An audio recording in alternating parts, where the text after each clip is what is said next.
Hi, my name's Silas, and at my grandfather's 85th birthday, he handed me and my brother each a check for $700,000. My brother laughed. My father called it worthless. My mom told me not to embarrass anyone, but I looked in Grandpa's eyes, and I believed him. The next morning at the bank, I found out the check was real, and that one truth, it tore my entire family in half. They didn't just turn on me. They tried to erase me. They called lawyers, filed accusations. They said I manipulated an old man. But here's the thing, no one asked. What if Grandpa saw them for who they really were, long before I ever did?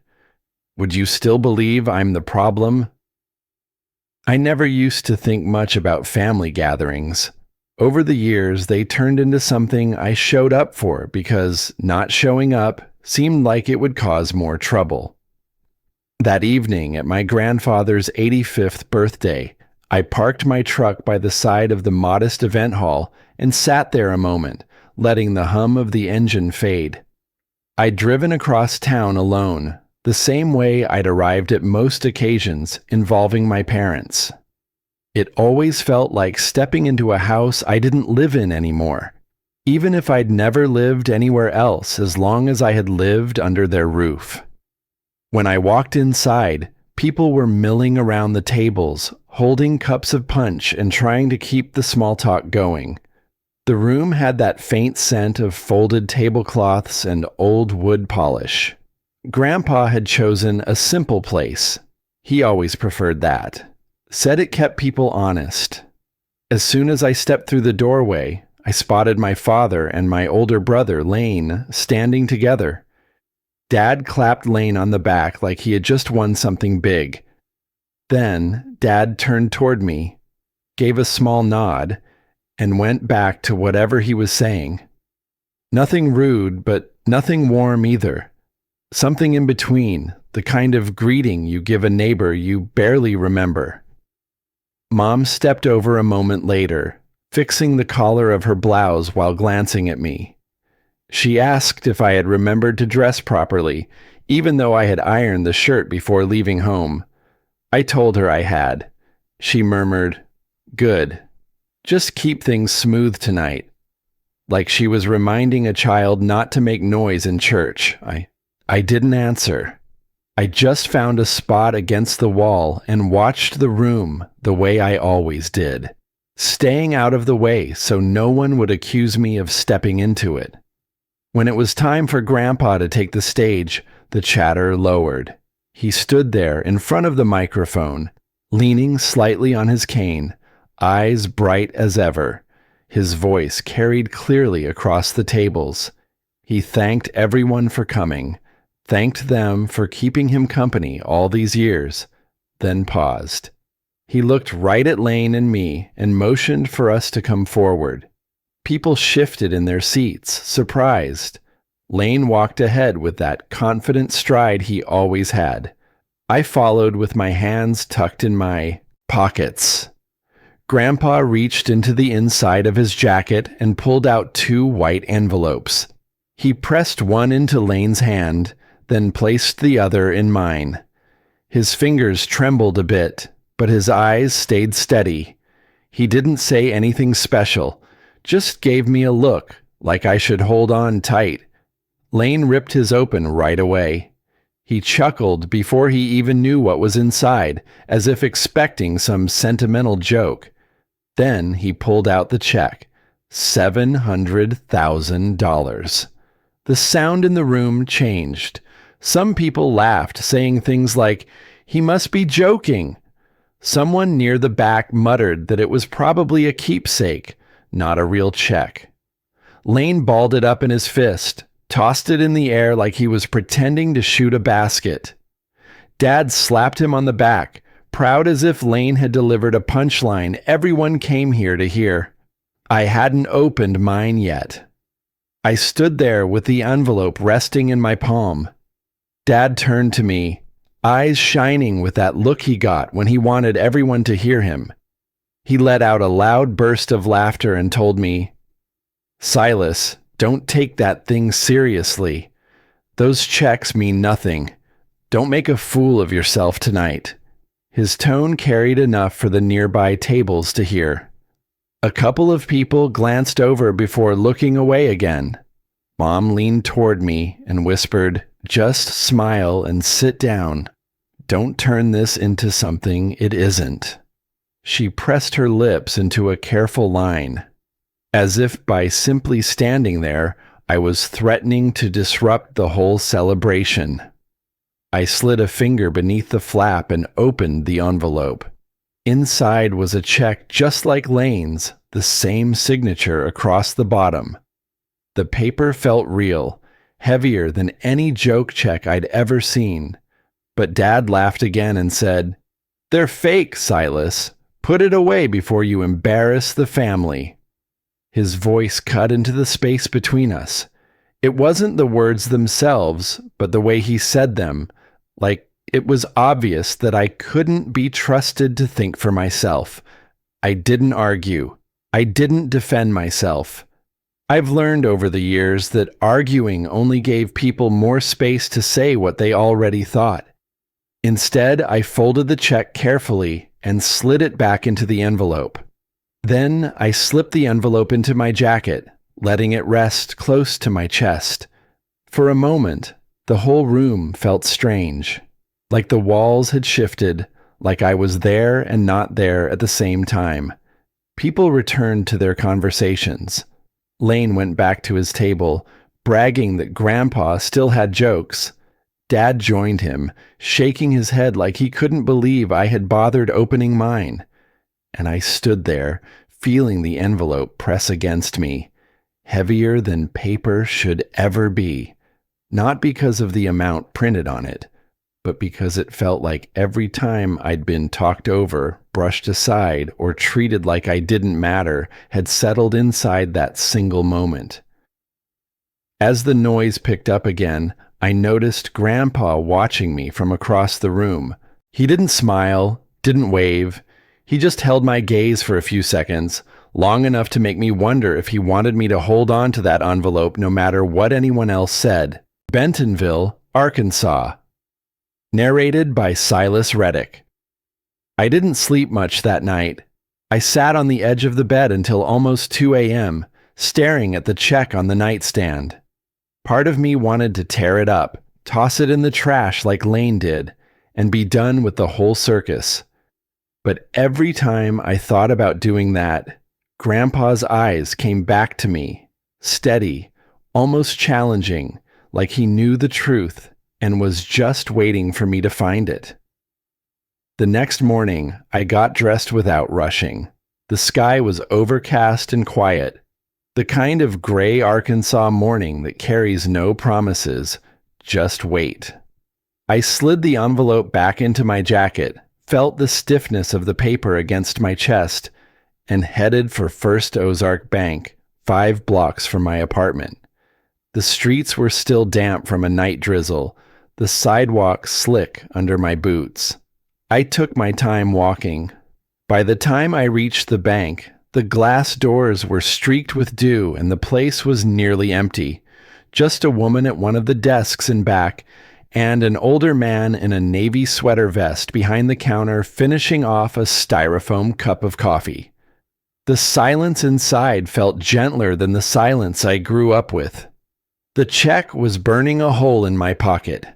I stood near the entrance longer than I needed to, telling myself again that this was probably a mistake. Maybe Dad was right. Maybe Grandpa was just old and confused, writing checks like they were birthday cards. But then I remembered the way Grandpa had looked at me. That wasn't confusion. That was intentional, deliberate. I walked up to the teller line, only one man ahead of me, depositing what looked like checks from a landscaping job. I kept my eyes on the tiled floor, trying to come up with the right words in case they laughed me out of the place. "Hi, I know this sounds strange, but..." I practiced silently. "I'm just here to ask if this is real." I hated how tight my chest felt. like I was about to raise my hand in class and get corrected for something stupid. But there was nobody here to judge. No Lane smirking in the background. No Dad shaking his head like I'd spilled something in public again. The man ahead of me stepped away, and I moved up to the counter. The teller smiled politely. "Good morning. How can I help you?" I swallowed, then pulled out the envelope. I'd like to deposit this check."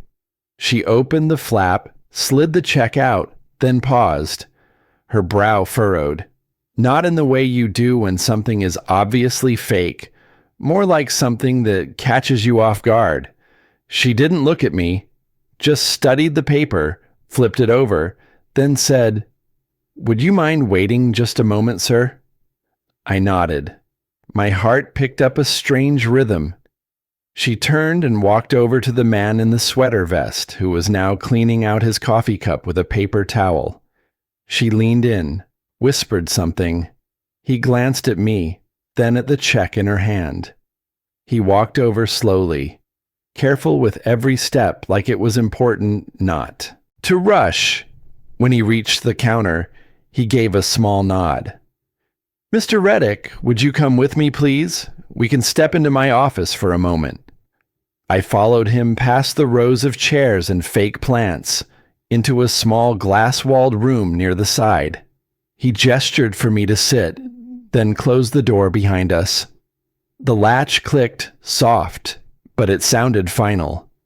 He placed the check on the desk between us.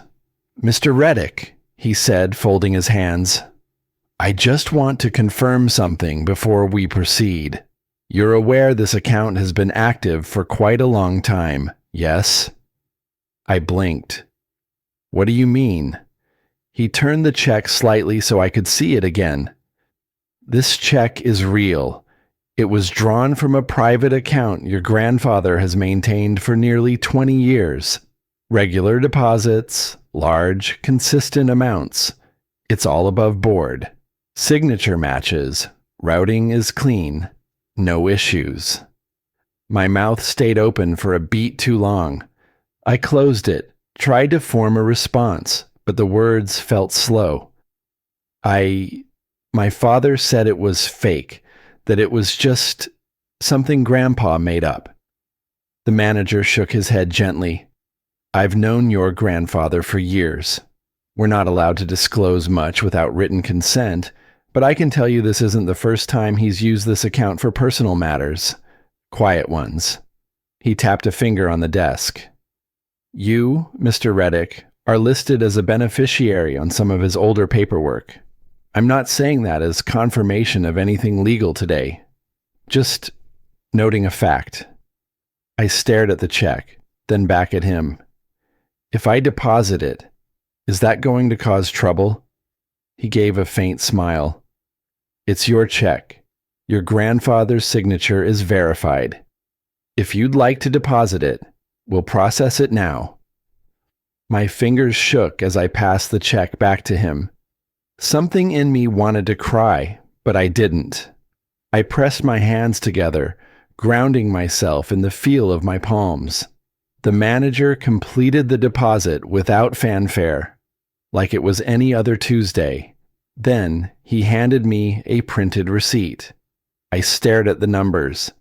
Before I could stand, he said, "Your grandfather always had a way of doing things in his own time. I don't think he ever doubted you, son. Maybe he just needed you to know when to act on your own." I stood up slowly, folded the receipt, and slipped it into the same pocket the envelope had been in. As I walked out of the bank with the receipt in my pocket, I had no idea that within hours my family would discover what I'd done. I stepped out into the parking lot with the receipt still folded in my hand, the morning sun starting to push its way through the clouds. For a few seconds, I stood there on the concrete, feeling something I hadn't in years. Maybe clarity, maybe just the silence of making a choice without asking for permission. The truck was still cool inside, dew misting the windshield. I slid into the driver's seat and just sat there, engine off, holding the slip between my fingers. It was still warm from the printer, and then my phone buzzed. Lane. No greeting, no punctuation, just 3 words. What did you do? I stared at the screen. The words didn't even need tone. I could already hear it, his voice, flat and sharp, always one step from smug. I didn't answer. I just stared at the message, heart tapping faster against my ribs. 10 seconds later, another buzz. This one from Mom. Your father is furious. Call me now. I set the phone down on the passenger seat. My fingers were suddenly cold. Of course they knew. Of course, the moment I deposited that check, the alert went straight to Dad's phone. That's how he's always kept the reins. Silently, quietly, making sure every dollar Grandpa moved passed under his nose. I let the truck idle before calling her back. I didn't even get a hello. Why would you deposit something that was obviously symbolic? Mom's voice snapped through the speaker like I'd broken a vase at a dinner party. It wasn't symbolic, I said calmly. I took it to the bank. They verified everything. It's real. You misunderstood. She didn't even pause. It was meant to show gratitude, not for spending. You should have known better than to make a scene like this. I could hear the practiced lines in her tone, like she'd been repeating that sentence in her head all morning. Maybe even rehearsed it with Dad. Maybe Lane helped her word it. Then came the voice I knew was coming. My stomach tightened before I even heard it. Silas. Dad's voice took over. Cold, smooth, not loud, but somehow louder than yelling. You've embarrassed all of us. Do you have any idea what you've just done? I breathed in through my nose, tried to hold ground. The bank said it's a legitimate account. The check cleared. It's not fake. You're not listening, he said, cutting across me. That account is private family business. You had no right to interfere with something you clearly don't understand. I pictured him in the kitchen, pacing like he always did when he was worked up, but trying to sound composed. Lane probably leaning against the counter nearby, arms crossed, smirking behind his phone. I tried again. Then why would Grandpa give me that check at all? If it was meaningless, why even hand it to me in front of everyone? Dad's silence lasted a second too long. Then, it was a gesture, a moment. For Lane, you were just part of the presentation. Don't make this about you. That one hit harder than I expected. It landed where old bruises never quite fade. And what if Grandpa didn't mean it that way? I asked. You think you know better than I do what my father means? His voice sharpened. I know what the bank told me, I said, low but steady. They knew the account, knew me. You want to talk about private business. Well, maybe Grandpa had a reason for keeping you out of it. The silence on the line wasn't empty. It was tight, like a held breath in a room where someone just got slapped.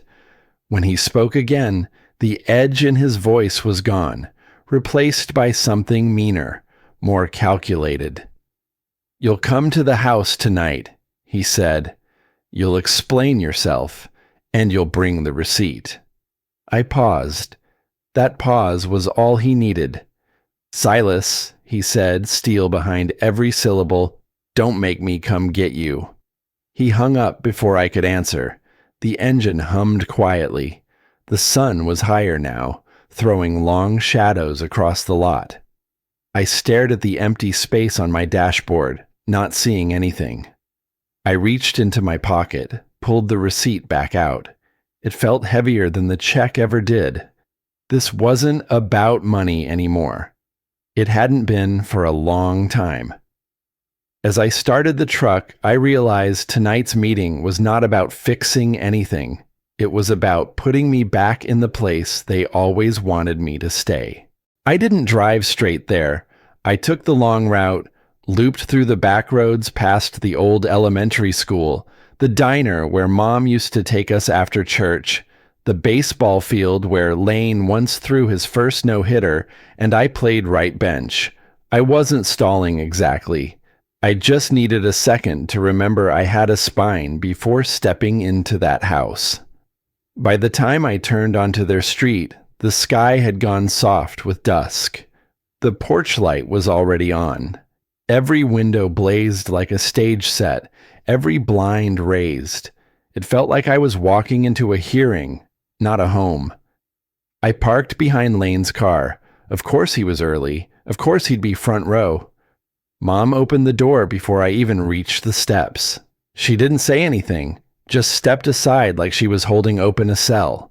Her mouth was tight, like she was trying to hold back both worry and blame, but neither was winning. Inside, the living room was stripped of its usual warmth. The coffee table had been cleared off, chairs pushed forward. It looked like someone had prepped the space for a family meeting or a courtroom cross-examination. Lane leaned against the far wall, arms folded, one ankle crossed over the other like he had all the time in the world. His smirk was already in place, like he couldn't wait for the opening argument. Dad stood dead center, in front of the fireplace, where the heat never reached. He didn't sit. He didn't greet me. He just waited until I dropped into the chair they clearly wanted me to take. "Tell us exactly what happened at the bank," he said. No hello, no how are you. Just the words of a man collecting evidence. I cleared my throat. I went to First Ozark, spoke with the branch manager. He confirmed the account's valid. The check was signed, funds were available, and I deposited it. Mom tilted her head. "Are you sure you didn't misinterpret something? Maybe there's a technical explanation you missed." Lane muttered under his breath. Or maybe he just heard what he wanted to hear. I looked at him, then back at Dad. It was straightforward. The manager knew Grandpa, said he's had the account for years. Dad stepped forward. "Where's the receipt?" I kept my hand away from my jacket. "It's mine. Grandpa gave that check to me." That was the trigger. Dad's voice didn't rise, but it dropped, lower, tighter. "You don't make financial decisions that impact this family without involving the family." "Impact this family?" I asked. It was a gift, from him to me. He shook his head. "It wasn't a gift. It was symbolic. You turned it into something real. That account, you have no idea what you've done." "What have I done exactly?" I said. "Deposited a valid check from a valid account. One your father gave me. One your bank verified." He stepped in closer. I didn't flinch. "For years, I've managed your grandfather's finances. That account was never meant to be used. Lane's known about it. We assumed the checks were just a gesture. You went and made it legal. That triggers reporting, estate consequences, tax filings, legal ripples you can't even begin to comprehend." "If Grandpa didn't want it cashed, why sign it?" I asked. Dad's jaw clenched. "Because he trusted me to supervise you." The room chilled around me. The air got thicker. Lane snorted and muttered something about babysitting the family embarrassment. I turned to Mom. "You really think I manipulated an old man into giving me money?" She didn't answer right away. That hesitation was answer enough. "You should apologize," she said finally. "To smooth things over." I laughed once, dry, humorless. "For what? For not pretending I didn't matter?" Lane leaned off the wall. "You matter just fine when you're not causing problems. Now you're a liability." Dad stepped in again. Tomorrow morning, we go to the bank. You'll reverse the deposit. That's final." "No," I said. One word, firm, out loud. The silence that followed cracked something in the room. Dad's face didn't shift. It settled, cold, still, like ice forming over water. Mom's breath caught. Lane's eyes widened. I stood. This isn't a conversation. This is control. Dad didn't argue. He didn't have to. His silence was louder than anything he could have said. But something shifted in me, too. I saw it. The setup. The choreography. The way every piece in this room had been moved before I arrived. This wasn't about one deposit or a check. It was about keeping me in a role they'd written for me long ago. Quiet. Agreeable. Forgettable. As I turned toward the door, I didn't look back. But as I stepped out of the house, Dad's final words followed me into the night. "This isn't over, Silas." I didn't sleep much that night. I lay in bed, staring at the ceiling fan spinning slow above me, its blades catching the faintest shadow from the streetlight outside. Dad's words echoed louder in the silence. "This isn't over, Silas." Maybe he thought that would rattle me into obedience. It didn't, but it didn't feel like defiance either. It just felt exhausting. When morning finally came, it did so without permission. No sun creeping in gently, just a loud buzz on my nightstand. My phone vibrating nonstop. I blinked, grabbed it, expecting maybe 1 or 2 messages. But they kept coming, Lane, Mom, even people I hadn't spoken to in years, second cousins, old church friends. Lane's message was first. "You seriously doing this? Taking advantage of Grandpa now? Pathetic." Next came one from Marcy, my cousin who still lives 2 states over and never liked me enough to send a birthday card. "Is it true you cashed something you weren't supposed to? People are talking." Then Mom, "Silas, please. Your father is trying to keep this quiet, but it's spiraling. We need you to fix this before it gets worse. You can still do the right thing." What does that even mean? Do the right thing, when no one agrees what right looks like. I sat on the edge of my bed, letting the phone rest on my leg. My stomach didn't hurt exactly. It just felt empty, like the messages had carved out something soft and left nothing in its place. And that's when I saw the voicemail. It wasn't from my parents. It was from Mr. Dunbar, Grandpa's next-door neighbor, a man who once let me help him repaint his porch for $20 and a root beer. I played it, holding the phone to my ear. "Hey, Silas, I don't know what's going on, but your dad came by asking if I thought your grandfather was slipping," he said. I told him no. "I've seen your granddad out walking just last week. Seemed sharp as ever. But I thought you should know. Something's up." My throat tightened. There it was. Dad was laying groundwork, not yelling, not pushing me directly, but building a story. Piece by piece. Concerned son checking in.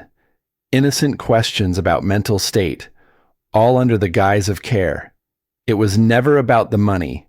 It was about control. And when that slipped, the new angle became doubt. Paint me as someone who tricked an old man. I sat frozen for a long time. At one point, I thought, maybe they're right. Maybe I overstepped. Maybe if I hadn't touched the check, none of this would have happened. Maybe if I just drove back to the bank and undid it, this would all stop. But would it? Would they actually stop seeing me the way they always have? I needed space. So I grabbed my keys and left the house. I didn't have a destination. I just drove through the familiar turns of Bentonville, past the high school where I was always in Lane's shadow, past the Walmart warehouse where I worked 2 summers, Watching forklifts buzz around as I tried to prove I wasn't as soft as Dad said I was. Past the park with the tiny dock, the one Grandpa took me to with a tackle box older than either of us. He never talked much out there, but he didn't have to. He handed me the rod, taught me how to wait. Patience, he said, always tells you more than speed does. I ended up back home by late afternoon, more tired than when I left. Parking in the gravel patch beside the porch, I noticed something near the door. A small box, wrapped neatly in brown paper. No return address, no note, just my name written in the kind of cursive that hardly anyone writes anymore. I knew that handwriting. Grandpa's. I brought it inside like it might fall apart if I held it too tight. Sat down at the kitchen table and peeled the paper back slowly. Inside, a worn leather notebook, edges frayed, corners soft from years of use. There was a note stuck on the front cover, for when they make you doubt yourself. I opened it. The first few pages were dates, transactions, small deposits, 200, 500, sometimes more, all listed with my name in the margins. Then notes. For Silas, college. Set aside for S's truck repairs. Lane will never understand. That's okay. I kept flipping, page after page, years worth of entries. Quiet evidence that this wasn't a last-minute gift. It was intentional, structured, ongoing. I hadn't stolen anything. I hadn't tricked anyone. He wanted me to have this. Not out of pity, but because, for once, someone in the family saw me as capable. My eyes blurred as I neared the end of the book. Tucked into the final page was a separate note, folded in half. I opened it carefully. Silas, trust what you know is right. They'll never see you until you stop asking them to. I sat with that line a long time. It didn't make everything hurt less, but it made it make sense. Maybe this was never about proving myself to them. Maybe it was about finally seeing them clearly. By the time the sky started to lighten, a quiet resolve had settled in me. I wasn't angry, not yet. I was tired, deep down tired in a way I couldn't quite describe. But within that exhaustion came something firmer than I'd expected. I was done. Not with them, exactly. Just with the version of me they kept trying to shrink back into a corner. The version they could guilt, redirect, correct. That version had walked out of their house last night with his head low. This version, me now, was walking back in with my back straight. I slid Grandpa's notebook into the glove box and headed toward their house. No music, no coffee, just the sound of my tires on damp pavement and the hum of the heater cutting through the November chill. When I pulled into the driveway, every window was already glowing. Bentonville hadn't even finished waking up, but inside that house, it looked like court was in session again. I knocked. The door opened a beat later. Mom stood there, arms folded in front of her, wearing the same cardigan she used to wrap around us when we were sick as kids. Her eyes were puffy. No makeup. No small talk. "He's in the kitchen," she said quietly, glancing over her shoulder. "He's not in a good place this morning." I nodded, but didn't offer comfort. There was no space for soft edges today. I stepped into the house, walking down the hall I'd walked 1,000 times before, past framed photos of Lane's football trophies and family vacations that felt more staged than real. At the end of the hallway, the kitchen lights felt too bright. The table had been cleared.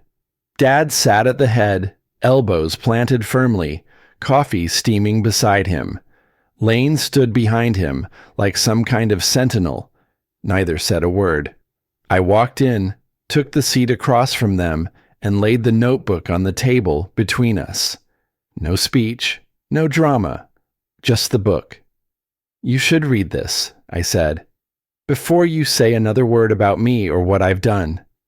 Dad stared at it like it had teeth. He didn't reach for it right away. When he did, it was slow, deliberate. He flipped through a few pages, one, then another, then a few more. Then, without warning, he closed it and slid it back across the table like it had burned his hands. "This proves nothing," he said flatly. "Anyone can scribble a few notes in an old notebook." Lane chuckled under his breath. "Looks like somebody stayed up late writing their own alibi." I ignored him. I looked at Dad. Grandpa kept records. He wrote those things over years, dates, dollar amounts. He left that for me. "He was slipping," Dad said, voice tightening. "He probably thought he was being helpful. Doesn't mean any of it was real." I didn't respond. Let him fill the air with his certainty. But he wasn't finished. He stood, slow but heavy, hands planted on the table. Lane stepped to the side like this was a performance they'd practiced. "You have no idea what you've done, Silas. That deposit, those funds, they don't just disappear into thin air. There are tax implications, probate complications, liabilities." I shook my head. "The bank had no issue. They verified everything." "Because," he snapped, "they don't know the whole picture." Mom flinched at his tone, her hands wringing in her lap. "You're jeopardizing your grandfather's legacy. You're dragging this family into something we don't need. And for what?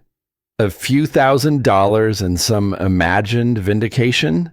He turned away, pacing once, then turning back. "You think this makes you a hero? All it makes you is reckless and dangerous." I opened my mouth, but he cut me off. "You want to be independent? Fine. Then deal with the consequences." Then he dropped it. The twist. "I've contacted a lawyer. They're drafting paperwork. If this continues, we'll be filing for financial exploitation of a vulnerable adult." The room fell still. I couldn't feel my fingers. I stared at him.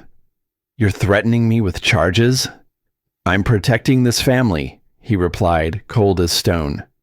"And protecting your grandfather from whatever confusion you've caused him." "That's not what this is," I said, voice low. "You're building a case because I didn't ask for your permission." "Intent doesn't matter," Lane added, arms crossed. "What matters is how it looks. And right now, it looks like you took money from a confused old man behind everyone's back." Mom finally spoke, barely a whisper.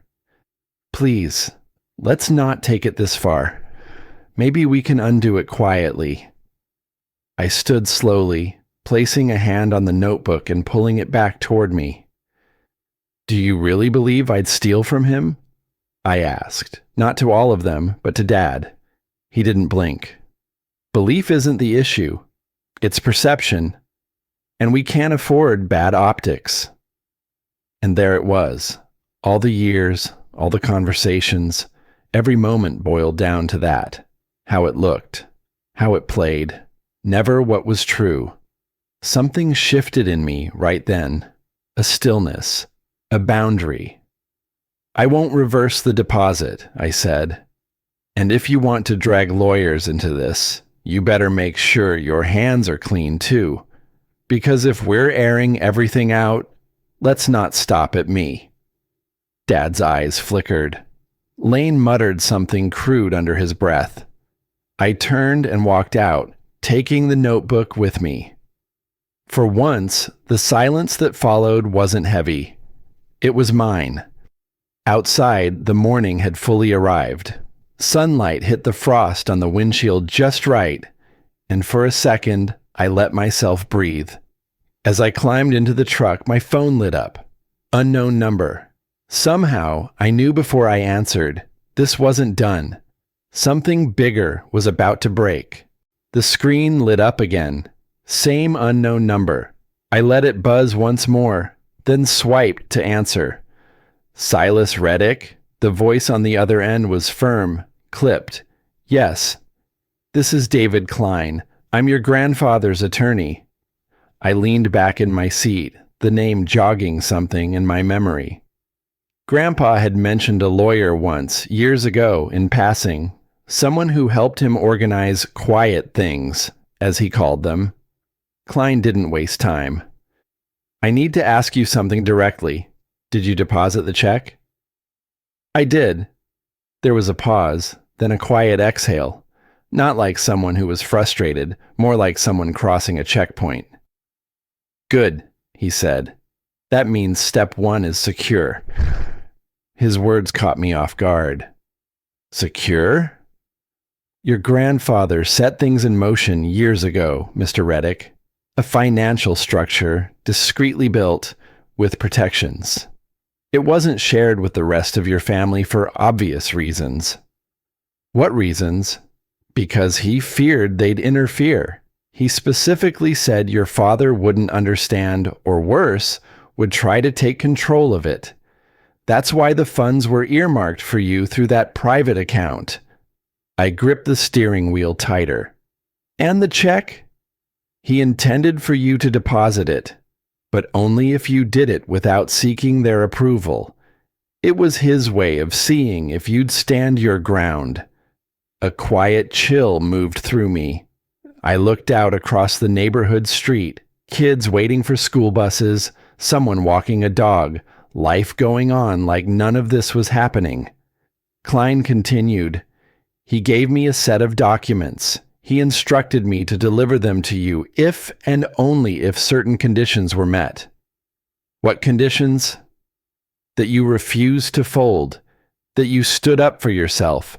He said, if Silas can hold his line, then he's ready for what comes next. There was a pause on his end. And now, Mr. Reddick, I'm afraid what comes next might be more than he imagined. My gut sank. What do you mean? Your father's not just angry. He's active. Yesterday, he initiated a legal petition to claim your grandfather is no longer mentally competent. I sat up straight. What does that mean? If it succeeds, he said carefully, your father could gain full financial guardianship. The check might be voided, the account frozen. Worse, you could be investigated for financial exploitation. My mouth was dry. He's trying to erase everything, I said quietly. He's trying to regain control, Klein corrected. From what I've seen, your father views any challenge as betrayal, and you've just become a legal inconvenience. I stayed quiet, letting the words land where they needed to. Then I asked, why would Grandpa trust me with all this? Klein's tone softened. Because he saw something in you that he didn't see in the others. Integrity, thoughtfulness, a capacity for fairness. I looked at the notebook sitting on the passenger seat. Does Grandpa know what's happening? I spoke to him last night. He's upset, but not surprised. He said you'd need help and asked me to meet with both of you this week, privately. When? Thursday. I'll text you the details. Until then, Mr. Reddick, I need you to do a few things. Okay? First, don't speak to your father, your brother, or your mother about this process. Anything you say could be twisted or used. I figured. Second, protect that notebook. Keep it somewhere safe, not just in your truck. I nodded, already mentally noting where I'd lock it up. And third, he paused, choosing his words. Understand this isn't about money. This is about legacy, power, and a man who's not used to being challenged, not by his son, and certainly not by his father's grandson. I swallowed hard. I didn't want any of this. I know, Klein said, but sometimes the one who speaks up first isn't the troublemaker. They're just the only one brave enough to name the problem. He let that sit for a beat, then added, I'll be in touch, and Silas, your grandfather's trust in you wasn't misplaced. Don't give them a reason to say otherwise. The call ended. I sat in the silence for a few moments, the heater humming low, the weight of everything pressing down on me like wet clothes. For all the shouting and arguments up until now, this felt different, more dangerous, more permanent. This wasn't just a family squabble anymore. It was war. I looked at the notebook again. Grandpa's handwriting on the cover, his life's work tucked into its pages. And now, I was the one expected to carry it forward while the rest of them tried to pull it from my hands. Starting the engine, I pulled out of the neighborhood, heading toward home. And I had no idea that even before I turned onto my street, my father had already made his next move, one meant to cut off every escape route before I even knew I needed one. The sun hadn't fully broken through the morning haze when I heard the crunch of tires on gravel. I pulled the curtain back and saw a car easing away from the curb. No one came to the door. No knock, no bell, just silence. When I opened the front door, I saw it, taped neatly to the screen, held down with bright blue painter's tape like someone didn't want to risk the wind carrying it off. A certified envelope. Thick, heavy, my name printed in bold. A return address from a law firm in Fayetteville. I didn't even open it right away, just held it in my hands and stood there for a full minute, because I knew what it meant. They'd made their next move. Back inside, I sat at the kitchen table and slit the envelope with the corner of my house key. 4 pages, stapled, language that felt like it had been run through a shredder and glued back together by someone who never smiled. Formal notice. They were demanding that I turn over all documents related to Grandpa's finances, cease any use of the account, appear for a family inquiry, and prepare for further legal consequences if I failed to comply. So this was how they do it. Not through conversation, not through emotion, through paper. Cold, sharp, weaponized paper. I stared at the words until they blurred, then set the packet down and rubbed the back of my neck. My pulse thudded like I'd just run stairs. My hands trembled, not because I was afraid of what I'd done, but because I was seeing how far my father was willing to go to keep control. Across the table, Grandpa's notebook sat where I'd left it the night before. I reached for it. Just holding it helped me remember. I wasn't the one who started this, and I wasn't about to fold now. Not 5 minutes later, my phone buzzed. Lane, meeting at the house, noon. Don't make this harder. No greeting, no context, just an order. Just like always. I didn't reply. I didn't have to. Instead, I slipped the notebook into a folder, added the deposit receipt, and tucked in the letter Mr. Klein had handed me early that morning, his warning still echoing in my ears. By the time I pulled up in front of my parents' house, every car was already there.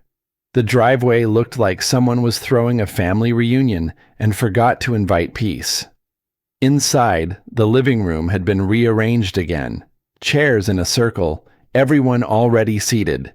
Dad in his usual spot, Lane flanking him like a bouncer.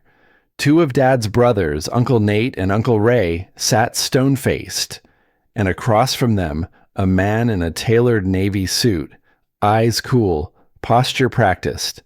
Their lawyer. Mom hovered behind them, not seated, arms crossed tightly over her chest. I stepped inside and closed the door behind me. Mr. Reddick, the attorney began. No introduction, no handshake. Your actions regarding your grandfather's finances may constitute elder exploitation. This meeting serves as an informal inquiry. We request your full cooperation. Dad didn't speak, just watched me with his arms folded like he already had the whole scene mapped out. Lane gave me that crooked little grin, the one he'd used since we were kids to signal that he thought he was winning. I didn't say anything right away, Just walked to the center of the room, opened my folder, and laid everything on the coffee table. First, the notebook, then the bank receipt, and finally, the letter. I unfolded it slowly, deliberately, then looked at each of them before I spoke. "This is a letter from Grandpa," I said. "Dated last week, verified by his attorney. It says, word for word, I gave Silas those funds intentionally. He is not to be questioned, undermined, or restricted. Any interference will be addressed legally." The silence that followed wasn't peaceful. It was electric. The attorney reached forward, adjusted his glasses, and took the documents with measured hands. He read the letter once, then again. The notebook next. He cleared his throat. "This complicates things." "No, it doesn't," Dad snapped. "That notebook proves nothing. That letter could have been written by anyone." "They're both signed and dated," I said calmly. "And they match the handwriting Grandpa's been using for years. You know that." Lane's smirk was gone now. The attorney leaned back. "Sir, I'll need to verify this, but these signatures appear legally binding." Dad stood, eyes blazing. "So what, Silas? You think this proves something? That you're in charge now? That we're just supposed to roll over and believe you didn't manipulate a sick old man?" "I didn't manipulate anyone," I said. "And Grandpa isn't sick. You know that." Dad stepped closer. "Don't talk like you know better than me. I've been handling his estate for years. And now he's taken steps to change that. Why do you think that is?" He didn't answer. I looked at him, not with fear, but with something close to clarity. "You needed him to look incompetent so you could stay in control," I said. "You weren't protecting him. You were protecting your role." Across the room, Uncle Nate shifted in his seat. Even Lane looked uneasy now. The attorney coughed softly. "Given this new information, I'd advise a temporary pause on any legal filings until these documents are reviewed thoroughly." Dad rounded on him. "You're supposed to represent me." "I represent the law," the man replied, voice still even. "And these documents change the legal landscape." Mom finally met my eyes. There was no victory in her face, only heartbreak. Not for what had been done, but for the unraveling of everything she thought was under control. Dad made one last attempt, voice low and threatening. "You will hand over those documents, Silas. I won't ask again." I picked up the folder, held it close to my side. "No." Just one word, but it was enough. For the first time, Dad didn't have a comeback. No booming voice, no accusation, just silence. I turned and walked out. No one followed.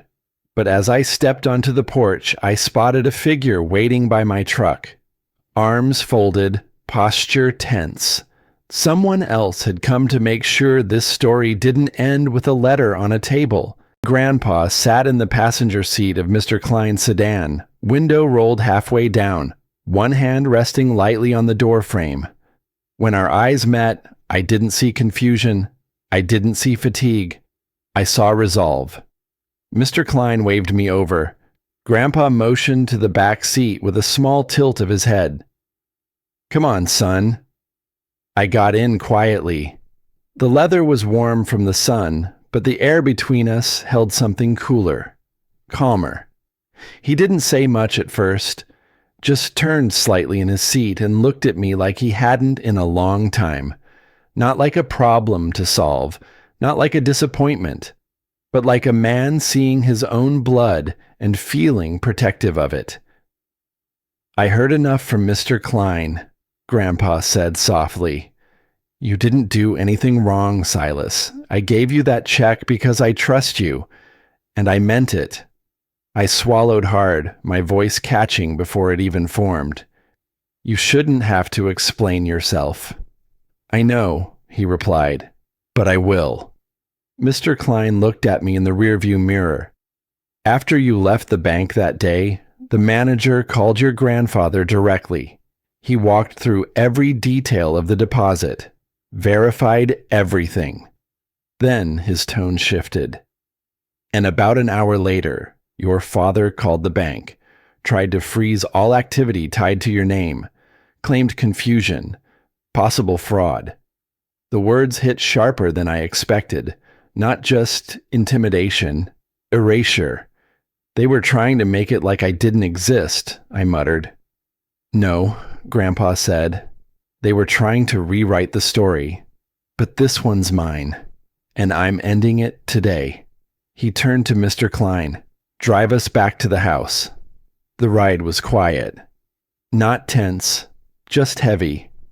Grandpa leaned back against the headrest with his eyes half closed, like the weight of what was coming had already settled on his shoulders. When we pulled up, nothing had changed. The blinds were still drawn halfway in the living room, shadows moving inside. No one knew what was about to walk through the front door. Mr. Klein parked at the curb. Grandpa didn't wait for me. He opened the door himself, stepped out slow but steady, and made his way to the porch with the same cane he swore he didn't need last month. I followed a step behind. When the door swung open, heads turned like dominoes. Mom gasped. Lane stood straight. Dad froze mid-sentence, eyes wide. Grandpa didn't raise his voice. He didn't have to. I heard what you tried to do to Silas, he said flatly. All of you should be ashamed. No one spoke. He walked straight in, stopping just short of the coffee table where the remnants of our last confrontation still lay. Documents half stacked, truth left open like a wound. I gave him that money. I set up that account. I kept that notebook. I did it because I trust him, and because I stopped trusting the rest of you a long time ago. Dad opened his mouth, but Grandpa raised a hand. I'm talking now. His voice didn't tremble, not from weakness. From age, yes. From disappointment, certainly, but not from fear. Lane, you've treated me like a bank since you were old enough to drive. You never asked how I was, just what I had. And you, he turned to Dad, you've been managing my accounts like you were entitled to them. That stops today. He reached into his coat and handed the lawyer a new set of documents. Effective immediately, Silas handles all my financial decisions. Lane, you're removed entirely. And you, Charlie, his voice tightened, you have no more control over anything with my name on it. Lane muttered something under his breath. Grandpa turned to him. You manipulated me for years. Silas is the only one who talks to me like a man, not a wallet. For the first time in my life, Lane didn't have a smirk. He just looked small. Mom started crying, but not the kind that comes from guilt. The kind that comes from not knowing where to stand now that the ground had shifted. Then, Grandpa reached into his coat one last time. From the inside pocket, he pulled out a folded slip of paper. He walked over to me and pressed it into my hand. It was the same check he'd given me weeks ago, the one they all mocked, all doubted. I kept a copy, he said quietly, because I knew they'd try to pretend it didn't matter. The paper was creased, a little softer at the edges now, but still whole, still real. You believed me when they didn't, he whispered. That matters. I couldn't speak, didn't need to. I looked at Dad, then at Lane. Neither of them met my eyes. Then I turned to Grandpa. I'll help with whatever you need, but I won't stay in a house where I'm treated like I don't belong. He nodded. I faced my father one last time. For years, you taught me that silence keeps the peace, but all it ever did was protect the ones who caused the harm. Dad didn't answer. His jaw clenched, eyes burning, but he said nothing. Grandpa turned to Mr. Klein. "Let's go." We walked out together. Mr. Klein helped him back into the car. As I reached to close the door, Grandpa put his hand on mine. "I'm proud of you, Silas. Even if they never say it, I will." Something inside me eased. Not gone, not erased, but softened. We pulled away slowly. In the rearview mirror, no one came out. No yelling, no apologies. Just stillness. For a family that thrived on keeping things quiet, the silence finally felt earned. This time, it belonged to me.